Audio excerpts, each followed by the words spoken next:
today's book review tonight. Something that I wanted to, just change it up a little bit. And the book that we're reviewing tonight is Your Dog is Your Mirror.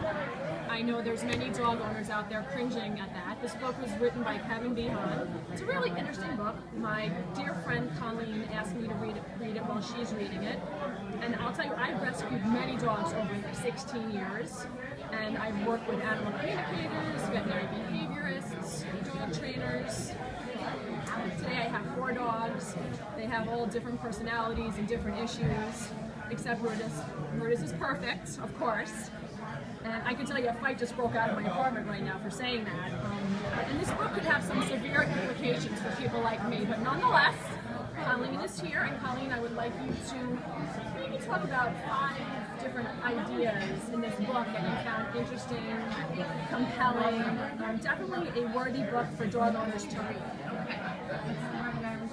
So I would say to start, one of the most interesting points I got out of the book was that a dog will feel what we feel even when we don't express our emotions.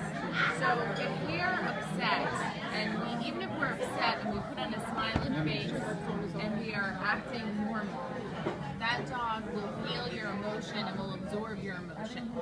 So one of the key points I got from the book was that it's important to pay attention to your emotions because your dog can feel them and your dog will feel them. So that's one point I got from the book. The dog is tuned in to what's going on in your heart, Right, okay. and not just what's going on the outside. So that was one point I got. Another important point I got was that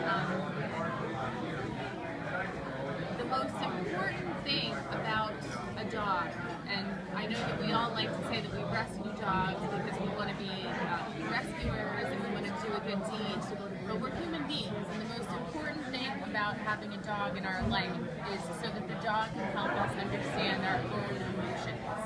And did you get that from the book, Christine? I do believe that dogs pick up our emotions, and I'm very careful about being in a good space with them. So I do agree with what you have to say. However, when you live in a multi-pet household like me with different personalities, I think there's more discussion that can be made about that point. Sure. I agree. I live in a one-dog household.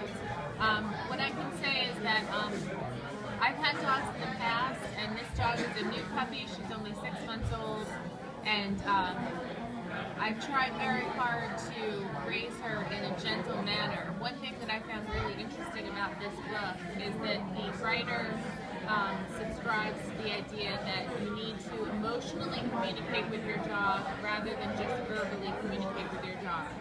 So that if you tell a dog, come, but you don't have a dominant, calm attitude about it, that dog's not going to come. And if you react negatively when the dog doesn't come when it's called, you're creating a negative emotion inside that dog. And the better way to handle it is to actually go over to where the dog is and slowly, and pet the dog, and then slowly say, come on, come with me, praise the dog, and try to really feel that dog's emotion, because dogs don't.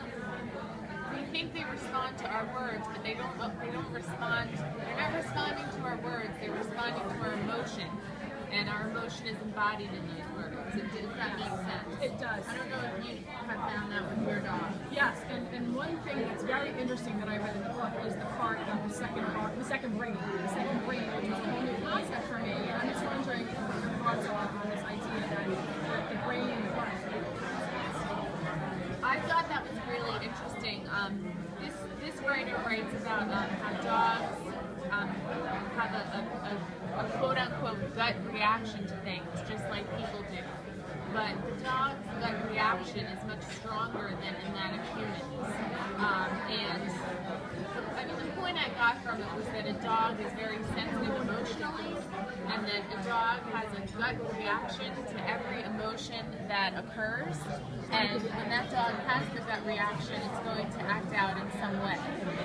If the dog is chasing something, it's going to continue to chase that essentially what it is prey until it's finished with feeling that gut emotion. So we have to be in tune with our dog's gut emotions and respect them and work with them as opposed to fighting our dogs on those gut emotions and gut reactions that they have. Is the best way I can sort of explain that. Interesting. Great. Those really great points, Colleen, and I thank you. And I think it's a worthy book for any dog owners. In closing, do you want to give us one maybe final point about this book? I would say that the biggest point about the book is use your dog's emotional mirror. Remember when you are interacting with your dog that every emotion you are feeling and everything that's going on inside you, your dog can feel and your dog knows about. So for your dog's sake and for your sake, when you're with your dog, pay close attention to your emotions and pay very close attention to how your dog reacts to those emotions. That will teach you a lot about your pet, and it will teach you a lot about yourself. Wow, great. That was just a great book review. Once again, we reviewed Your Dog is Your Mirror by Kevin Behan. It's definitely a good book for dog owners to consider reading. And for more information, you can always contact me, your pet chef, here at the Halftime Howie radio show. And we'll be back momentarily while we take a brief break as we are live at Grotta de Fuoco in Long Beach, New York.